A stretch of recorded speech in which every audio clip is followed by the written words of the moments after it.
Hilchos Matnos Aniyim Perek Revi, the laws of gifts to the poor, chapter 4. The last couple of days we were discussing peah, the idea that when a person harvests their field or their trees, they have to leave the corner, or at least a part of the tree or the field for the poor. Biblically, there's no amount for this, no minimum requirement, but rabbinically it's 1/60th of the crop. Today we move on to another gift that has to be left to the poor, and that's called leket. Leket literally means gathered, but the reference, as we're going to see, is that if in the course of harvesting or gathering the grain, one or two stalks fall out of the hands of the farmer, those one or two stalks have to be left to the poor. There's a very similar gift that's given to the poor from a vineyard. Just has a different name. It's not called leket, it's called peret. Peret means fallen grapes. Same idea. You're harvesting a vineyard, one or two grapes falls down, those one or two grapes have to be left to the poor. And the specifics of the laws that relate to this gift to the poor are what our chapter deals with. So the Rambam begins halacha aleph, ezehu leket. What is the classification? How do we define leket, this gift to the poor that's called gathering? Zehanoifel mitoich hamagal b'shas katzira. It's either grain that falls out of the sickle's reach at the time of harvest, because for harvesting grain you use a sickle, that's the tool. So you're harvesting with a sickle, and some of the grain, after being struck by the sickle, falls away. Or it's a stalk of grain that falls from your hand when you're gathering the stalks by hand in order to harvest. In other words, in order to harvest with a sickle properly, what you would do is before you would take your hand, grab a bunch of stalks together, and then get ready for the strike. What if during this process of gathering, some of the stalks fell out of your hand's grasp? That's also leket. However, this fallen stalk needs to be either one or two stalks maximum. But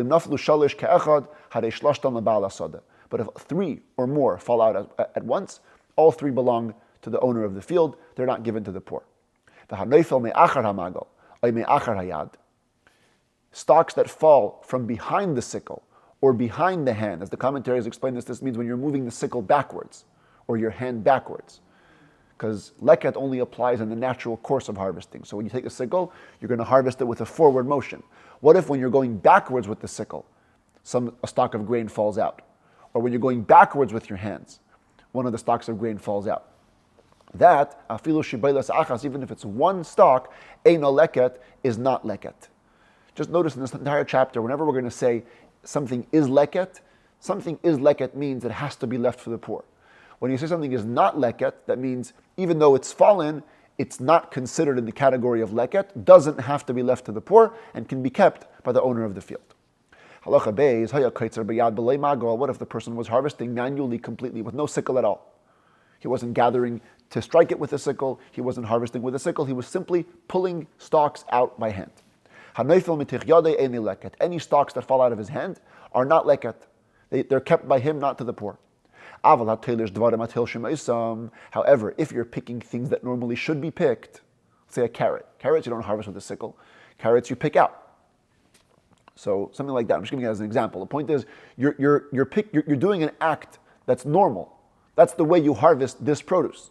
That any one or two of those stalks or those produce that fall out of your hand are leket and have to be left to the poor. What if a person was harvesting or picking something which is usually picked? And he indeed harvested a handful, or he picked a handful. And then he didn't drop it as part of the gathering. He dropped it because of an outside circumstance. A thorn hit him, and then the stalk fell out of his hand onto the ground. That belongs to the homeowner as well, doesn't go to the poor. Halacha gimel haya kaitzer. If a person was harvesting, and unlike the usual scenario of leket, which is that a stalk that's already been harvested falls out of the group, here one stalk wasn't even harvested. Everything around it was harvested, this stalk remained standing. So now we have to check how close is this standing stalk to the rest of the standing grain. If you could bend over the top of this stalk, and it would reach the standing grain nearest to it, such that it could be harvested together with that standing grain in one motion of the sickle. Harehi shel ba'al hasada, the remaining standing stalk over here, since it can be bent over and attached to the standing grain over here, the standing grain over here saves it, so to speak, and it belongs to the owner of the field. But if it's too far away, it cannot be cut, even if it were to be bent over. It would not be able to be harvested with the nearest standing grain. Harehi shel aniyim, this one lone standing stalk goes into the category of leket and is kept by the poor people. What if you had two such stalks? It wasn't one lone one, it was two stalks that were left over and were not harvested. And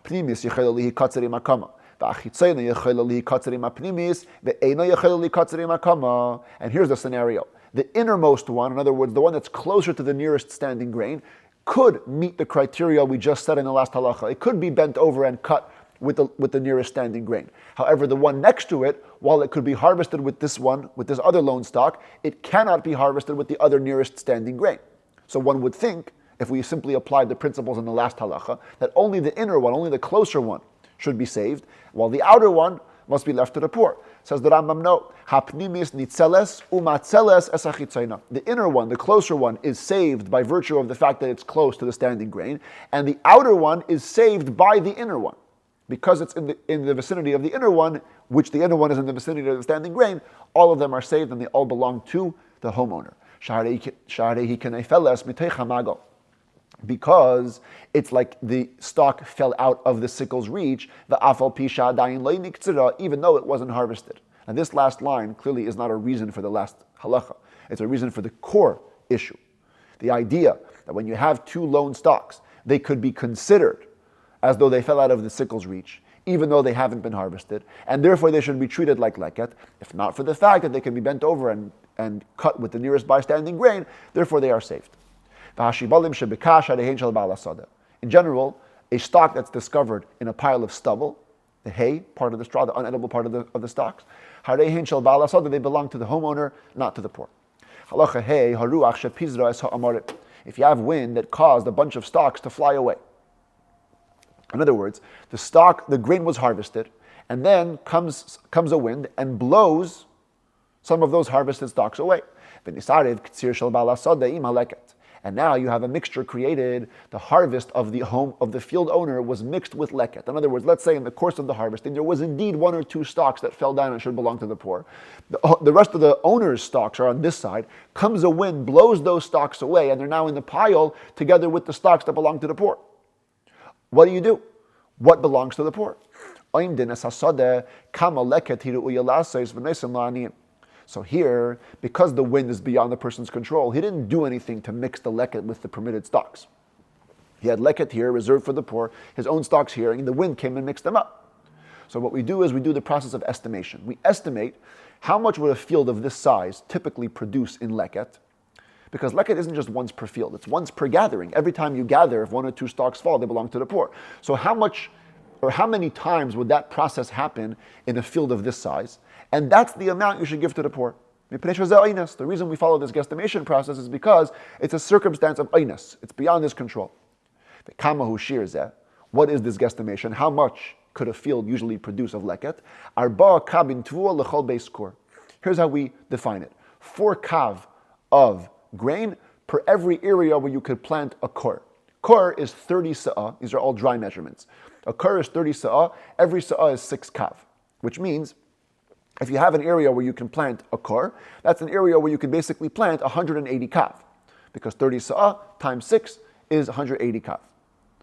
Per every base kor, we're saying that typically the amount that would be left as leket is 4 kav. So if you do the math, it's 1/45.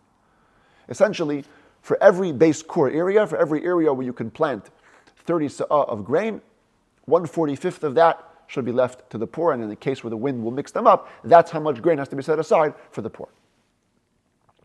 Now let's look at a scenario where the homeowner, the field owner himself, created the mix-up. Not the wind.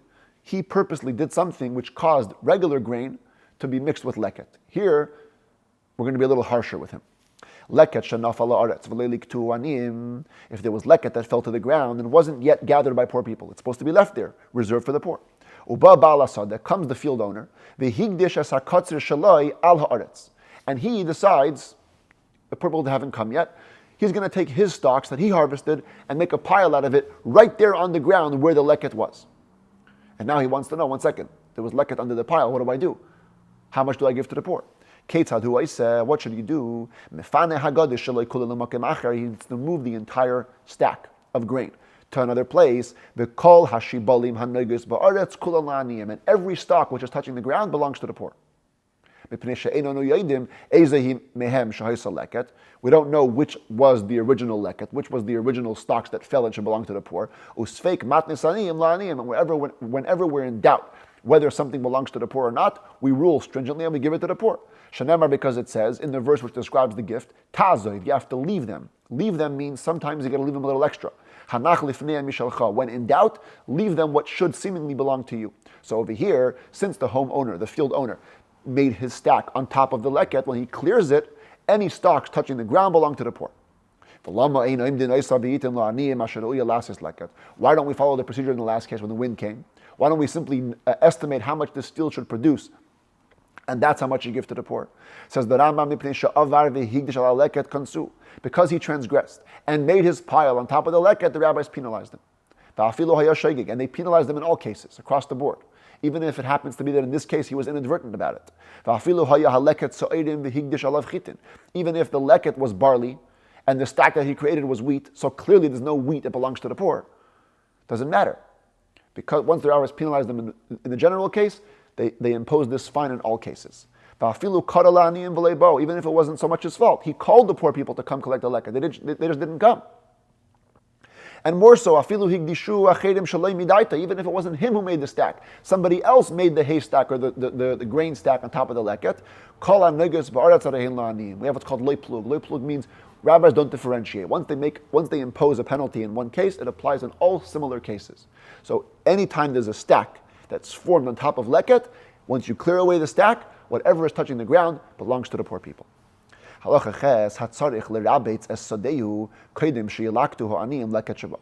person needs to soak his field before the poor people can come and gather the leket. What does this mean? So I looked it up last night. Apparently, this is just a picture of a plowed field being watered before it's planted. I don't know if this is done today, but apparently in times of old, there was a point in produce's growth where the entire field needed to be wetted. It was important that the field be watered, not on a regular level of irrigation, but somewhat of a watering, which would help the produce grow in that state.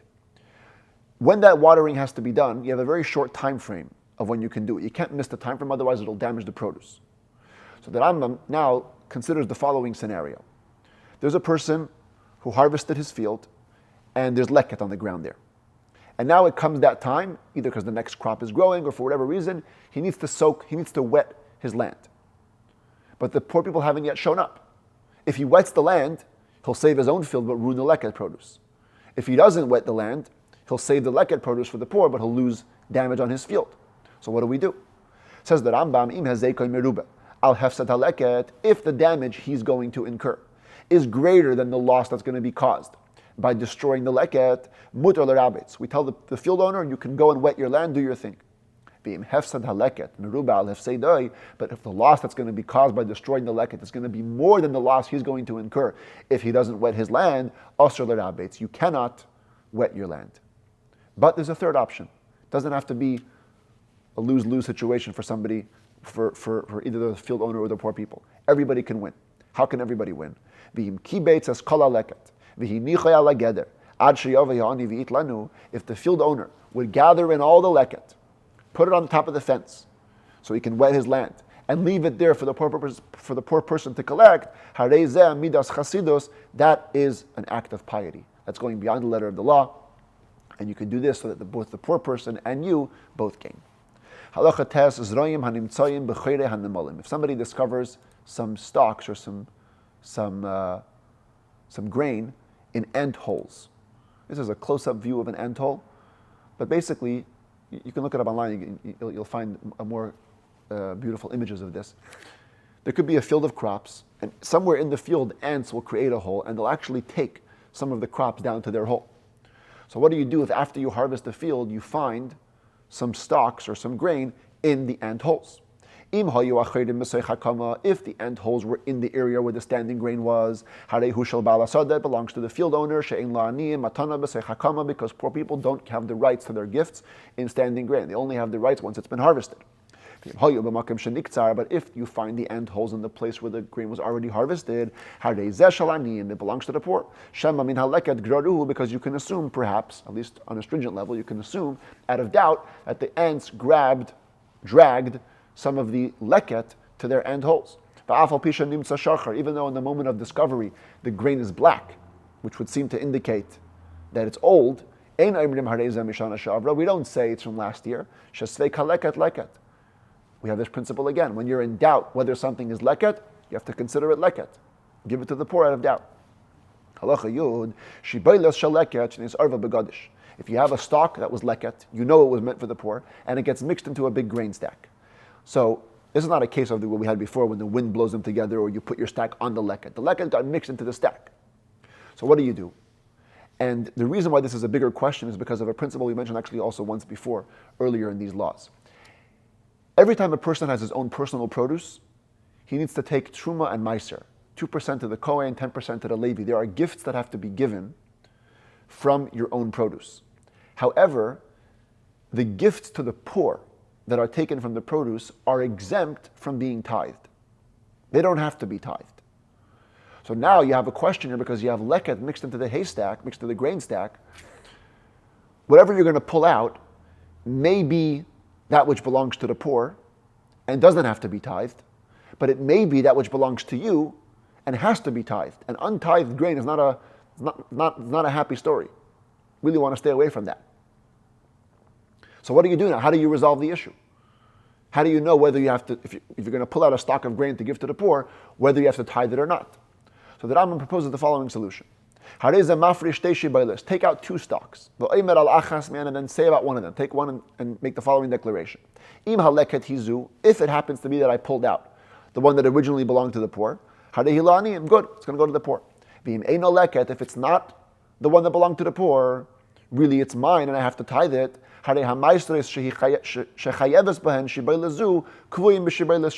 the tithes that this stock is obligated in, let it be set into this stock, the second stock that he pulled out, and he'll give that away as meiser. Say the same declaration about the second stock. If it's the original leket, good, go to the poor. If it's not, I'm going to tithe it from the other stock. Give one away to the poor and one away to the people that the tithes belong to, and this way you're sure you've taken care of the stocks either way. It's forbidden for a person to hire a worker to harvest his field with the condition that his son will then go and collect whatever stocks that fall afterwards. As though to say, look, your son is also poor, let him collect the leket, but it's really just being given to him as part of his payment. So it seems not so kosher. But a sharecropper or a person who's leasing, or a person who sold all of his standing grain to a friend to harvest, their sons could come and do the collection of the leket after them.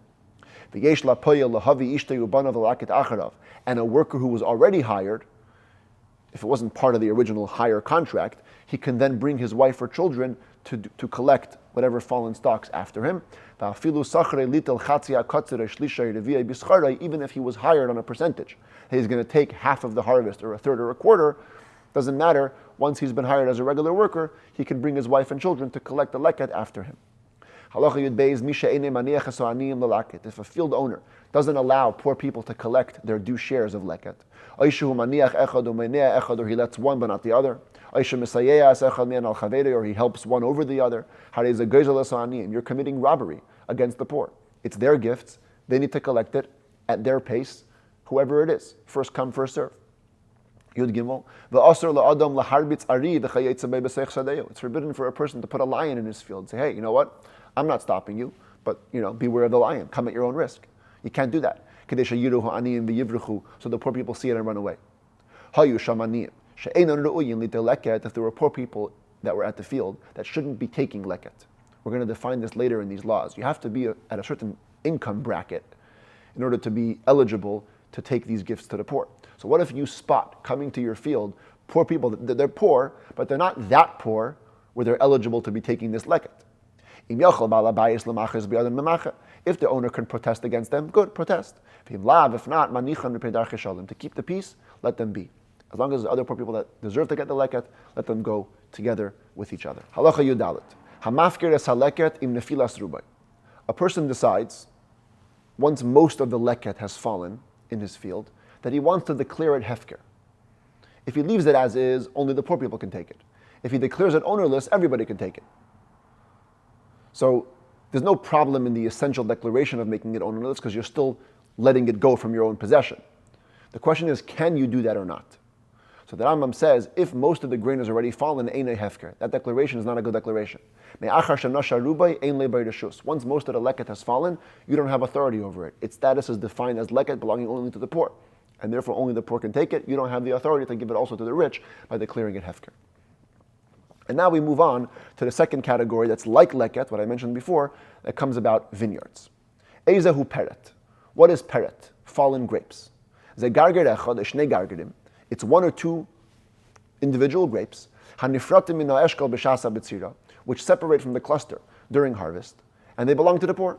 Naflu shleisha gargerim b'vas achas einei peret. If three individual grapes fell down together, that's not peret, doesn't belong to the poor, belongs to the owner of the vineyard. Halacha tazayin, a similar scenario to what we have by the grain. Haya baitzer, a person was harvesting. The karas esa eshkol, he cut the cluster successfully.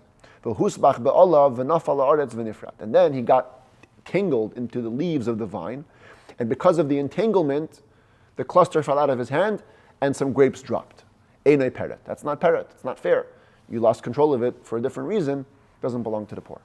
If a person was harvesting clusters and throwing them down to the ground, when he removes all the whole clusters, even if half a cluster is found on the ground, it's all peret belonging to the poor. And there's a little parenthetical line here, if an individual full cluster was left as peret, fell out of the rest of the group, it should also be left as peret. Some texts don't have that. If a person puts a basket under the vines when he's harvesting, so all the grapes fall into the basket, he's robbing the poor, because he's not allowing for any grapes to fall out of his reach, and the poor won't get anything. Halacha Yud Zayin, having mentioned peret, we also now go to another gift that's given in the vineyard, which we also saw briefly in chapter 1. That's called oilelos, or oileles in the individual. Oileles means grapes that do not grow in the mature, typical way. Eza hi oileles. What's called a oileles? The literal translation of this word means child, because it's a baby, as we're going to soon see in a minute. It's considered underdeveloped, immature. Ze eshkel hakatan, she'enei me'ubeh. It's a small cluster which is not thick. Ke'eshkel she'en le'kasef ve'en anavav netzvei zu al zu. Like, for example, a cluster which has no shoulder. Shoulder means the way the clusters kind of form like a shoulder going downwards. And the grapes don't drip down one on another, which also is a figurative expression where when you have a cluster going downwards, the grapes seem to be successively dripping one off the other. That's a mature cluster. These are not. Elam mefuzares. They're all kind of spread around. Like you see in this picture, it's kind of immature. It's all scattered in all directions. That's called oileles. Yesh la kasef ve'en la natef, if it has the shoulder form but not the dripping form. Or yesh la natef ve'en la kasef, or it has the dripping form but not the shoulder form. Harehi shel ba'al hakerem, it belongs to the owner of the vineyard. V'im safek lani, and if you're in doubt, always go to the poor. Ezohi kasef, what's called the shoulder form? Psigin ha'mechubares b'shedra zu al gabe zu. It's when branches come out of the main spine of the vine, one on top of the other, which forms that kind of piled upon a formation which leads to the shoulder. Natef, what's the dripping effect? Anavim ha'mechubares b'shedra v'yardis. That's when the grapes are attached to the spine themselves, going in a downward formation. Now, this law of leaving oilelos to the poor is if all those individual immature grapes can be touched by your palm when you grasp the cluster. Why is its name oilel, which means child? Because relative to other clusters, it's like a child relative to an adult man. Halacha Yotes, ve'ein ba'al habayis chayav livtzar ha'olelos. V'litnan la'aniyim. The owner of the vineyard is not obligated to cut down, to harvest those immature grapes and give them to the poor. Elahein baitzar nesan la'atzman, leave them on the vine, they'll cut it for themselves. Ve'garger yechidi harehi olelos. An individual grape alone is also in the category of a olelos, must be left for the poor. Chaf. If you had on a vine a full cluster, and at the bend of the cluster there was an individual immature grape, or immature cluster. If it can be cut together with a cluster, it belongs to the vineyard owner. If not, it belongs to the poor. If you have a vineyard which is entirely immature grapes, there are no normal clusters in this vineyard. It belongs to the poor. You might think, hey, this is the whole field, this is the whole vineyard, let it belong to me. No. And the Rambam has a proof from the verse, Shenemar, because it says, when describing the mitzvah, it says, do not pick the immature grapes from your vineyard, which implies, even if the entire vineyard is oilelos, no picking. These two gifts of fallen grapes and immature grapes obviously only apply to a vineyard, not to any other type of produce. Poor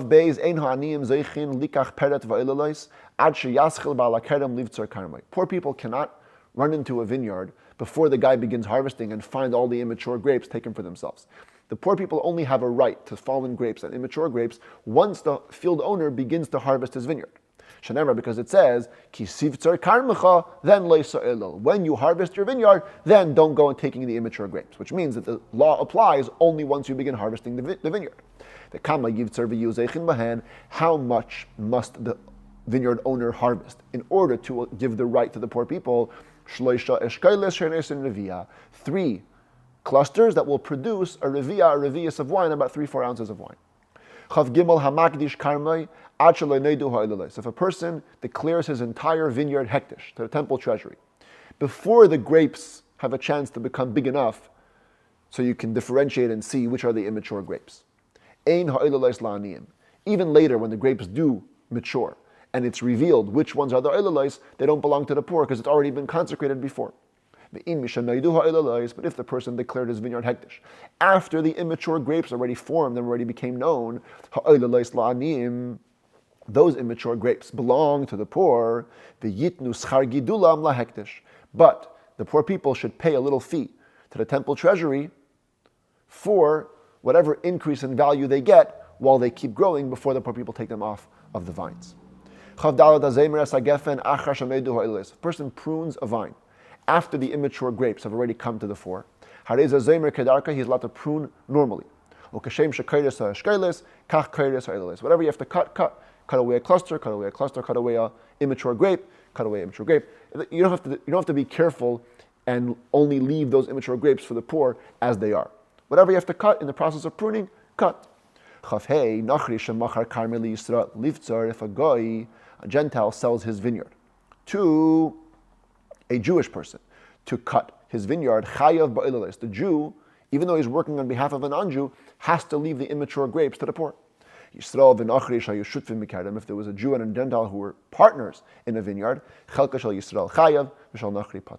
part of the Jew is obligated to have oilelos left in it for the poor, but not the non-Jew. If you have a Levi who was given meiser, which is tevel. Now, without getting into the big details of this, this is the famous gifts from produce chart. Whenever you have produce, you have to give 2% to the Kohen, 10% to the Levi. Typically, that's the order. You first take care of giving to the Kohen, then you give it to the Levi. What if they gave a Levi meiser, which was tevel? That means his portion of 10%, but it was still untithed in the respect that it hadn't had truma to the Kohen taken from it. Umatza by oilelos, and he finds immature grapes in this pile. Noisnan la'ani, he must give them to the poor. But if that immature grape can be cut together with the cluster that he received, it actually becomes his. He doesn't owe it to the poor, so much so that he can take that grape and use it to fulfill his obligation of Trumas Meiser. As we're going to see, a Levi, from his 10% which he received from the regular Jew, he has to give 10% to the Kohen. He can use that immature grape to fulfill that obligation. So much does it belong to him, not to the poor. Chav Zayin, Misha Hayolei Chamesh Gefanim, Ubatzra Mosech Beisim. If a person only has 5 vines, and he harvests them to bring the grapes into his house. Im lecher lanovim, if he did so with the purpose of eating, he harvested the grapes to be able to eat the grapes. Patur min haperet u'min hashikcha u'min haravai v'chayav ba'edelos. And these 5 vines are not really considered a vineyard. Any fallen grapes, he's exempt from that. That goes to him. Forgotten grapes. We're going to see tomorrow all about shikha. The idea that if you forget something in the process of harvesting, it has to also be left for the poor. Not so these 5 vines. You forget a grape, keep it for yourself. Rivai we're going to see later on in this book. At the first 3 years of a produce's growth, it's orla, cannot be eaten. The 4th year, it could be eaten, but it has to be eaten in a state of holiness in Yerushalayim. Not so these 5 vines. The grapes growing on these 5 vines don't have the law of rivai. They don't have to be kept holy in the 4th year. However, the 5 vines do have the law of the vineyard as it regards oilulis. V'chayav ba'oilulis, any immature grapes on these 5 vines must be left to the poor. That's all if the purpose of cutting these vines were to eat them as snacks. But if he harvested the grapes on these 5 vines to make wine out of them, chayav bakoil, then he's obligated to leave all the gifts to the poor. Elayim kain shir mikzasan, unless he left a portion unharvested, in which case he's exempt. But if he harvests them all, he has to keep all the gifts to the poor. Fallen grapes, immature grapes, shikha, all of it goes to the poor as they deserve.